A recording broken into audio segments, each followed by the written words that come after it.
কয়দিন যাবত মোর বেটাই কইতেছিল ঠান্ডা লাগার কারণে মোর মুখে একটুও স্বাদ নাই, স্বাদ আনার জন্য কিছু একটা বানাই দাও। হেলেগে ভাবলাম কালো জিরার ভর্তা বানাই। কালো জিরা তো এমনি ঠান্ডার জন্য খুব উপকারী, আর ভর্তা হলো মুখের স্বাদ আনার জন্য উপকারী। তো প্রথমে কিছুটা পরিমাণে রসুন ছাড়াই নিছি, এরপর শুকনো কড়াইয়ের মধ্যে কিছুটা পরিমাণে কালো জিরা খুব ভালো মতো করে ভাজা নিছি।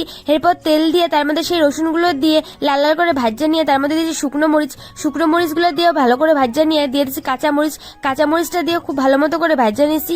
এরপর সব উপকরণগুলো একসাথে নিয়ে শিলপাটায় নিবো বাইটটা।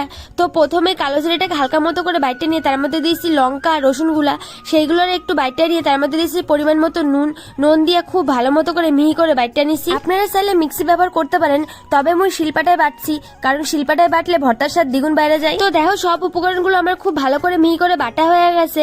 আর সর্ষের তেল ছাড়া কিন্তু ভর্তা একদম অসম্পূর্ণ, তাই উপর দিয়ে একটু কাঁচা সর্ষের তেল দিয়ে নিলাম। এই ভর্তা দেখা মুই নিজে লোভ সামলাইতে পারি নাই, হেল লেগে এক হাতা গরম ভাত নিয়ে এসে শিলপাটার মধ্যে খুব ভালো মতো করে মাখাই নিছি। এই শিলপাটার ভাত মাখানো যে খাইছে হেয়াই শুধু কইতে পারবো যে স্বাদ কিরম।